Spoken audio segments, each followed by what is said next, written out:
इकडे सिन्नरमध्ये सुद्धा प्रभाग क्रमांक 2च्या मतदान केंद्रावर बोगस मतदाराला पकडण्यात आलाय। बनावट आधार कार्ड घेऊन मतदान करण्याचा प्रयत्न याच्याकडून करण्यात आलेला होता। निवडणूक अधिकाऱ्यांनी पोलिसांच्या ताब्यात या बोगस मतदाराला दिलेला आहे। बनावट आधार कार्ड घेऊन मतदान करण्याचा प्रयत्न या बोगस मतदाराने केलेला होता।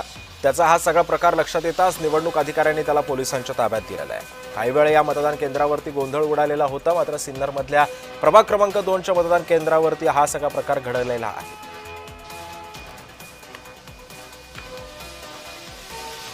या संदर्भात अधिक माहिती देतात माझे सहकारी किरण गोटूर सध्या आपल्या सोबत आहेत। किरण, बोगस मतदाराला पकडण्यात आलेला आहे, नेमकं काय घडलं होतं तेव्हा मतदार केंद्रावर? सिद्धेश, आज नाशिक मध्ये सिन्नर, ओझर आणि चांदवड या ठिकाणी ज्या काही प्रभागांच्या निवडणुका रखडलेल्या होत्या त्या प्रभागांच्या निवडणुका होत आहेत।